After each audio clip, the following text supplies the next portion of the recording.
पढ़ लिया आप लोगों ने? थोड़ा बहुत जो बचा होगा थोड़ी देर बाद पढ़ लेना, ठीक है? आओ ध्यान दो, कुछ मत करना है, सब बुक को बंद कर दो, भी सिर्फ सुनो भी बात को। देखो ध्यान दो,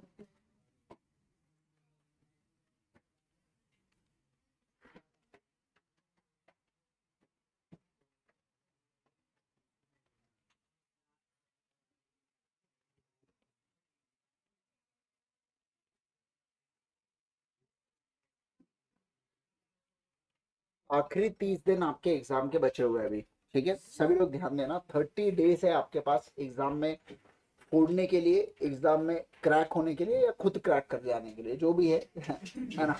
तो 30 दिन है आपके पास, जितना मेहनत डालना है डाल लीजिएगा, ठीक है? अब इसके अंदर बहुत सारे बच्चे पूछते हैं कि सर कितने आवर्स पढ़ाई करना चाहिए, तो आपसे जितना हो सके उतना पढ़ाई आपने करना चाहिए। आपको 16 घंटे में कुछ नहीं हो रहा है पढ़ो, आपको 10 घंटे में कुछ नहीं हो रहा है 10 घंटे में करो, आपको 7 घंटे हो रहे हैं पढ़ के, जितना आप स्ट्रेच कर सकते हैं खुद को उतना कीजिए, लेकिन अब आपको अपना बेस्ट देना है। अब आप ये नहीं बोल सकते मेरे को नींद भी होना पूरी है, मेरे को ऐसा भी होना है, पास भी रिजल्ट होना, तो ये सब थोड़ा ज्यादा हो जाता है। अब अभी अभी अब है ना वो का अभी वो समय आ चुका है जहाँ पे आपको अपना बेस्ट देना है। एक एक दिन एक एक मिनट बहुत ज्यादा कीमती होने वाला है आपका आखिरी 30 दिन में।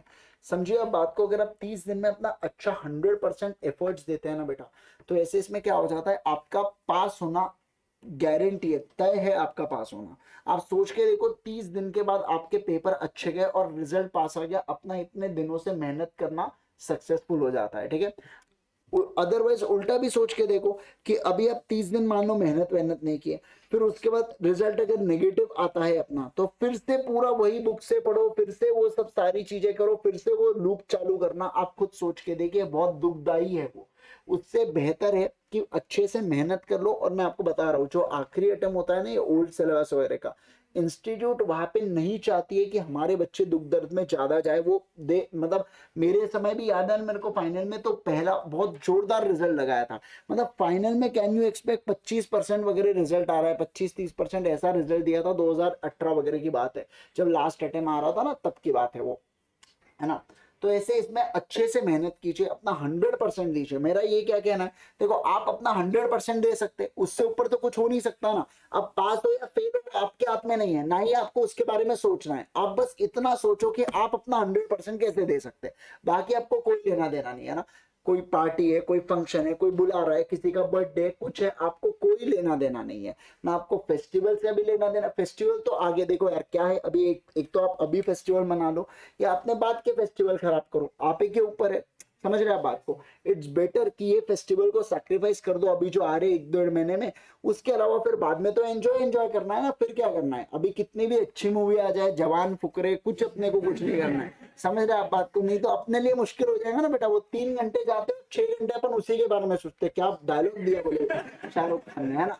तो अपने को वैसी सब चीजें नहीं करना है अभी, आपका 100%, कुछ भी हुआ सुबह उठे जब जब देखो तब आपके हाथ में बुक होनी चाहिए, आपका 100% कॉन्सेंट्रेशन होना चाहिए, केवल और केवल किसके अंदर, केवल और केवल अपने स्टडीज के अंदर। आपके आज देखो क्या होता है, अपन जब इतना लगन से पढ़ते हैं ना, अपने आजू बाजू एक ऑरा बन जाता है, अपने को कोई फर्क नहीं पड़ता कोई क्या बोल रहा है, क्या हो रहा है दुनिया में, क्या चल रहा है, अपने लिए सिर्फ और सिर्फ पेपर मैटर करता है यहाँ पे, ठीक है? तो आपको अभी आपका फोकस होना चाहिए केवल और केवल किसके ऊपर, अपनी 100% पढ़ाई के ऊपर और कुछ नहीं।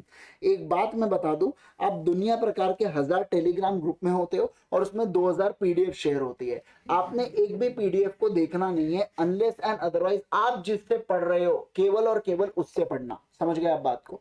मैंने मैंने आपने देखा, मैंने आपको नोट्स अलग से नहीं दिया, मैंने आपको सिर्फ क्वेश्चन दिया।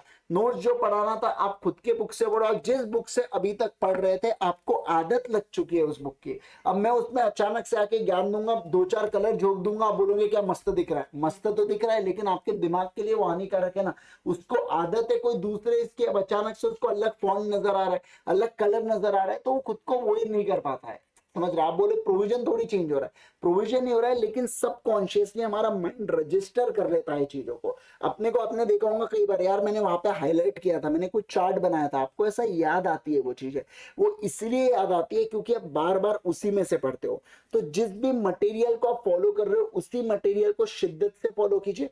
क्वेश्चंस के लिए ऐसा कुछ नहीं है, आपको जहां क्वेश्चन मिल जाए वहां से आप सॉल्व कर सकते हो, कोई प्रॉब्लम नहीं है। RTP, MTP, PYQ, question bank, आपको जहां से करना है वहां से करो, कोई प्रॉब्लम ही नहीं है उसके अंदर। समझ रहे हैं क्या आप बात को जो मैं कह रहा हूं, है ना? तो आपका फोकस होना चाहिए किसके ऊपर, वही स्टडी मटेरियल को आप फॉलो कीजिएगा जो आप अभी तक फॉलो करते हुए आ रहे हो। फोर्थ, बहुत सारे क्वेश्चंस एंड आंसर्स की प्रैक्टिस कीजिए, कोई लिमिट नहीं है इसके अंदर। जो भी सब्जेक्ट के अंदर आपको डर लगता है, मान लो बच्चों को टैक्स से थोड़ा सा खौफ होता है ना, ग्रुप 1 में, ग्रुप 2 में तो ऑडिट भी है ये, इसमें वो ग्रुप 1 में, ग्रुप 2 में एक दूसरे का सपोर्ट देने के लिए बहुत सारे सब्जेक्ट है, लेकिन ग्रुप 1 में टैक्स बेचारा अकेला पढ़ रहा है खौफ देने। तो समझो आप बात को, आपको अगर कोई सब्जेक्ट से डर है ना, अब आप ये नहीं बोल सकते मेरे को ऑटो में डर है, ये ज्यादा हो जाएगा। आपको डर एक दो में ही होना चाहिए, बाकी ऑटो में हल्का फुल्का ठीक है, दिक्कत हो रही है ऐसा बोल सकते हैं आप। अब क्या है, आपको जो डर है जिस सब्जेक्ट में, उसके लिए एक टाइम स्लॉट डिसाइड कर लो। मान लो टैक्स में आपको डर लगा है, रात को 8 से 10 सिर्फ टैक्स पढ़ना है आपको, एग्जाम के दिन तक कुछ नहीं, सिर्फ वो 2 घंटे टैक्स को देंगे आप। आपका एक बार पढ़ के हो जाए, 2 बार हो जाए, 3 बार हो जाए, वो स्लॉट में केवल और केवल टैक्स पढ़ने का, बाकी कुछ नहीं करने का। समझ रहे? तो जब आप रिपीटेटिव बार बार पढ़ते हो ना, तो आपको ऑटोमेटिकली चीजें क्या हो जाती है, बढ़िया से जमना चालू हो जाती है, कोई प्रॉब्लम नहीं है। तो क्वेश्चन एंड आंसर्स कीजिए। फिर अगर कोई यहाँ पे आपको हार्ड सब्जेक्ट जा रहा है तो क्या करना है मैंने आपको बता दिया हो। इसके अलावा आपको राइटिंग प्रैक्टिस भी करते हुए चलना है। एक फॉर्मेट डिसाइड कर लीजिए, जैसे यूजुअली लॉ के आंसर्स को कैसे लिखा जाता है मैं आपको पहले भी बताया हूँ, फाउंडेशन में, इंटर में भी बताया और ऐसे भी बताता हूँ। देखो 2 प्रकार के क्वेश्चंस आते हैं, एक आते हैं केस स्टडी बेस्ड और दूसरे आते हैं डायरेक्ट क्वेश्चंस। अब केस स्टडी बेस्ड है तो सबसे पहले आपको लिखना पड़ता है एक्ट एप्लीकेबल। अब अगर एक्ट एप्लीकेबल में आपको कोई सेक्शन नंबर नहीं आता तो जबरदस्ती होशियारी मत मारना उसमें कि नहीं सेक्शन लिख दूंगा, किसको क्या पता चल रहा है। बट अगर आपने गलत सेक्शन लिखा तो 2 चीजें कन्वे होती है, एक तो आपको सही सेक्शन नहीं आ रहा है और आपको गलत सेक्शन भी नहीं आ रहा है। अगर मान लो, अरे दोनों है ना यार, आप सोच के देखो ना, आपने 123 भलता ही डाल दिया, डिविडेंड का आपको ध्यान ही नहीं है ना, आपने कुछ, तो आपको डिविडेंड का सेक्शन भी नहीं आता और सही वाला तो वैसे ही नहीं आ रहा आपको, बराबर ना? तो उससे अच्छा सेक्शन डालना ही मत, as per the provision of Companies Act, बराबर है, उतना डालने का। फिर दूसरा क्या हुआ, फिर दूसरे लिखने का प्रोविजन, जितना आपको वो सेक्शन के रिगार्डिंग याद आता है पूरा के पूरा प्रोविजन के अंदर पेल दो। समझ रहे बात को, कुछ देखने का ही नहीं, जितना याद है वो सेक्शन का सब डालने का वहां पे। लेकिन समझना एक बात को, भलता ही पूछा कुछ और आप लिख कुछ और, मैंने तो लिखा नहीं, लिखा नहीं आप, अरे जो पूछा वो लिखो ना यार, है ना? तो वही एक्ट एप्लीकेबल का वही वाला पोर्शन लिखना जो क्वेश्चन के हिसाब से रिलेवेंट है। अननेसेसरी कुछ भी बीकॉम गिरी अपने को वहां पे नहीं करना है, ठीक? अरे सही में। तीसरा देखो, तीसरा होता है फैक्ट्स ऑफ द केस। अब फैक्ट्स ऑफ द केस को मैं ऑप्शनल बोलूंगा। अगर आपके एग्जाम में राइटिंग की स्पीड अच्छी है तो आप फैक्ट्स ऑफ द केस को लिख सकते हो। आप बहुत ही आराम आराम से लिखते मजे ले लेके, तो आपको सीधा कंक्लूजन पे पहुंचना है। कंक्लूजन के अंदर आप हल्का सा सुनो ना, कंक्लूजन के अंदर आप हल्का सा फैक्ट्स ऑफ द केस देके कंक्लूजन लिख देना, मर्ज कर देना उसको, पूरा डिटेल में फैक्ट्स ऑफ द केस मत लिखना। हैंडराइटिंग आपको अगर फास्ट है तो फिर आप वो ऑप्शन कीजिए, अदरवाइज मत कीजिए, नहीं तो पेपर पक्का छूटेगा। डायरेक्ट क्वेश्चन के अंदर आप क्या कर सकते हो, डायरेक्ट क्वेश्चन में एक्ट एप्लीकेबल और प्रोविजन, बस ये 2 ही बातों का ध्यान रखना है आपको। बाकी में से कुछ भी लिखने की जरूरत है क्या? कुछ भी लिखने की जरूरत या आवश्यकता आपको बिल्कुल भी नहीं है। क्या बात को समझे सारे लोग बोलिए ना जल्दी से, है ना? चलिए, तो ऐसे ये 2 बातों का ध्यान रखना, राइटिंग के अंदर ऐसे क्वेश्चंस को प्रैक्टिस कीजिएगा। होप तो आप एमटीपी दे रहे हो, या मैं नहीं जानता, नहीं दे रहे हो तो दीजिएगा। कम से कम आपने 2 क्वेश्चन पेपर को देना है। एंड व्हाट्स बेटर कि अगर आप एमटीपी जाके ही दो तो ज्यादा बेटर हो जाता है ना? क्योंकि क्या होता है, देखो जब आप एमटीपी दोगे ना तो आपको एक एग्जामिनेशन कंडीशन, वो माहौल मिलता है आपको कि जिसके अंदर आपको पेपर एक्चुअल में बैठ के देना है।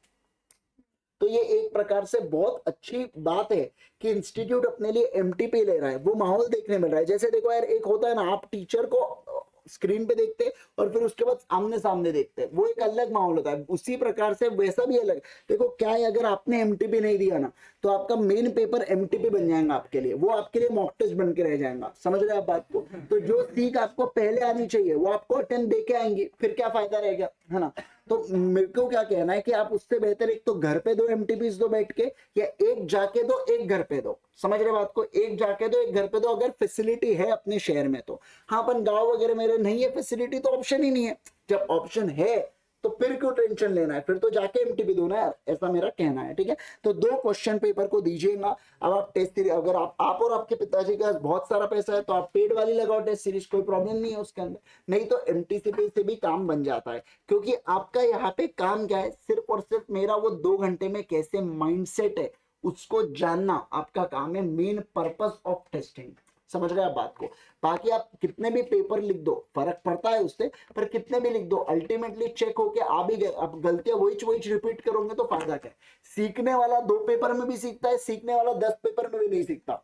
समझ रहे हैं आप बात को? तो ये आपके ऊपर है। 2 टेस्ट को अच्छे से, शिद्दत से दो, बढ़िया से दो, तबीयत से दो, एकदम बढ़िया सब कुछ चीजें होने वाली है, कोई बात ही नहीं है उसके अंदर। फिर ये हुआ। फिर अगर मैं बात करूं, देखो यार इंटर के अंदर है ना, आखिरी वो जो 1.5 दिन होता है ना, उसको मैनेज करना बहुत डिफिकल्ट टास्क है। मैं क्या बोल रहा हूँ आपको, जो 1.5 दिन को, जिसने वो 1.5 दिन को संभाल लिया ना बेटा, वो समझना बात को, वो पास हो गया। पर बच्चा है ना, वो 1.5 दिन को संभाल ही नहीं पाता है, उसको है ना वो 1.5 दिन बहुत भारी जाते हैं। आपको ये नहीं समझता है 1.5 दिन में पढ़ना क्या है, 1.5 दिन में छोड़ना क्या है, आपको लिटरली नहीं समझ में आता है। तो पहले से आप लोगों के पास आपके नोट्स के अंदर होना चाहिए कि मैंने कौन से क्वेश्चंस को पढ़ना है। जैसे अकाउंट्स हो गया, जैसे कॉस्टिंग हो गया, तो आपको पता, आप एक हर एक क्वेश्चन को सॉल्व नहीं कर सकते बेटा, वो चिल्लर चिल्लर इलस्ट्रेशन को आप सॉल्व थोड़ी करोगे। आपको वही क्वेश्चन को सॉल्व करना है जो आपको पता है कि एक्स्ट्रा ज्ञान या अपनी प्रैक्टिस होंगी कंसेप्ट से रिलेटेड। तो पहले से मार्क करके रखो कि कौन से अकाउंट्स के क्वेश्चन मेरे को सॉल्व करना है, कौन से मतलब जो भी आरटीपी एमटीपी मेरे को रेफर करना है। जब तक ये पहले से मार्क नहीं होंगे, आपके एग्जाम के एक दिन पहले है ना बहुत परेशानी हो जाएंगी। एक और बात मैं आपको बताता हूं कि यहाँ पे क्या है समझना, यहाँ पे ऐसा होता है पेपर में अक्सर। मान लो आपका लॉ का पेपर खराब आता है ना, आप घर पे आके वो पेपर को चेक करते कितने मेरे बन रहे हैं, आप इवेल्युएटर बन जाते हो उसमें। समझ रहे?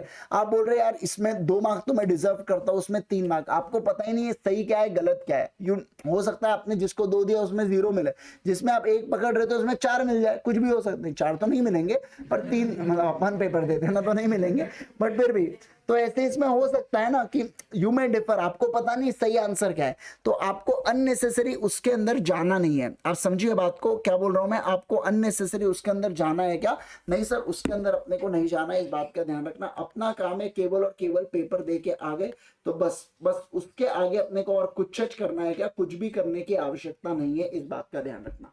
पेपर आ गए, अगले पेपर की तैयारी करो। मैं जानता हूं माइंडसेट बहुत डिस्टर्बिंग होता है, पर आप मान लो 5 बजे आपका पेपर होता है, 5:30 6 बजे तक घर पे पहुंचे, 1 घंटे का रेस्ट करने का, बढ़िया घर आओ, नाश्ता वाश्ता करो और सो जाओ थोड़ी देर के लिए। 7 बजे फिर मेहनत करना चालू करो अगले पेपर के लिए। 7 से 11-12 तक पढ़ने का, सो जाने का, सुबह 6 साढ़े 6 तक नॉर्मल जैसे पढ़ना है वैसे। हो मेरा पेपर है मैं 4 बजे उठ जाऊंगा, रात भर पढ़ रहे, ऐसा कुछ हरकतें मत करना, मैं पहले ही बोल रहा हूं। नॉर्मल जैसा आप पढ़ते हो वैसा, बॉडी को बता क्यों रहे हो कि कुछ तो भी भारी हो रहा है करके, मत बताओ ना उसको। नॉर्मल जैसा चल रहा है वैसे, आप जैसा पढ़ रहे थे, अब बस वो पढ़ाई जो आपने की उसका पेपर आप दे रहे हो, और थोड़ी कुछ कर रहे हो ना, पढ़ाई तो उसी की कर रहे थे अपन। तो बॉडी को रिएक्ट मत करने दो। आप सुबह जिस दिन पेपर होता है सुबह 3 बजे उठ जाते, 4 बजे उठ जाते, अगर आदत है तो उठो ना। अगर आपके बॉडी को आदत ही नहीं है, आप 4 बजे उठ रहे, 2 बजे वो नींद नहीं आएंगे क्या उसको, वहां पे क्या दिमाग चलेगा आपका पेपर में? तो नॉर्मल 8 बजे उठते हो, 8 बजे उठो, रात में 11-12 1 बजे तक पढ़ रहे हो, 1 बजे तक पढ़ो।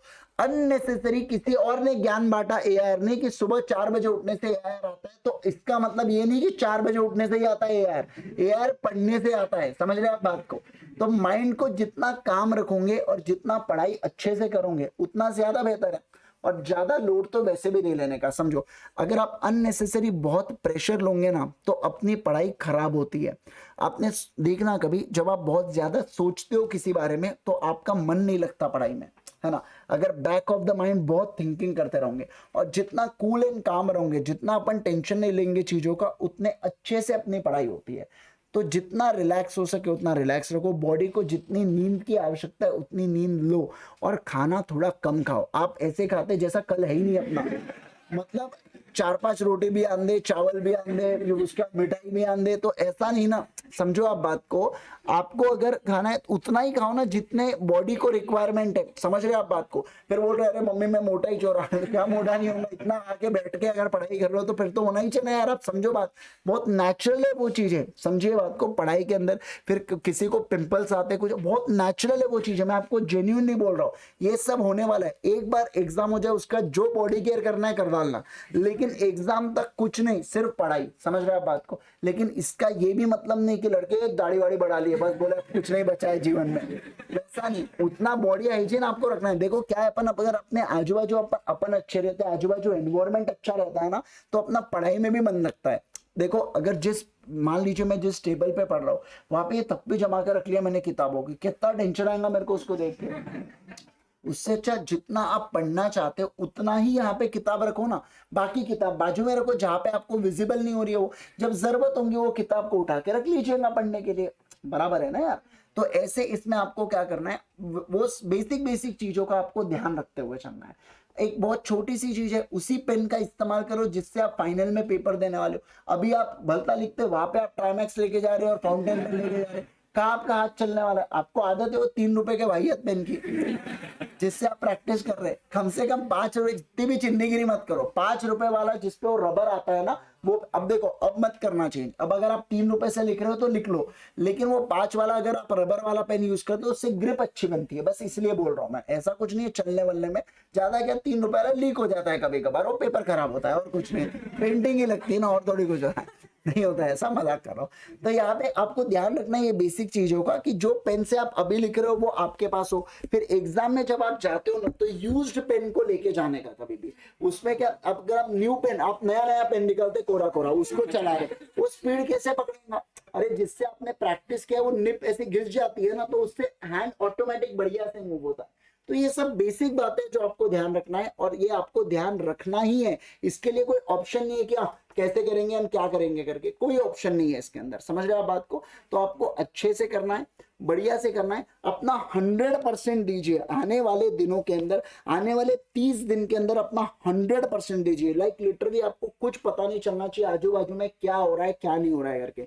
अपने अगर मान लीजिए आपने इससे पहले पेपर दिया है तो अपने प्रीवियस रिजल्ट को ज्यादा सोचने का नहीं है, कुछ नहीं सोचने का है। नेगेटिव थॉट माइंड में लाओगे तो अपने साथ चीजें नेगेटिव होती है, पॉजिटिव थॉट माइंड में लाओगे तो चीजें पॉजिटिव होने वाली है, बराबर ना। तो अपना बेस्ट देने का कोशिश कीजिए, बाकी और कुछ करने की जरूरत है क्या, कुछ भी करने की जरूरत नहीं है, इस बात का आप ध्यान रखिए। समझ रहे हैं आप बात को, अरे बोलिए ना मुझे, समझ रहे हैं क्या बात है ना। तो अपने को अपना 100% देना है, बढ़िया से पेपर देना है। Wish you all the very best guys. अच्छे से पेपर दीजिएगा, फोड़ के आइएगा और नाम रोशन कीजिएगा अपना और अपने माँ बाप का। Thank you so much, take care.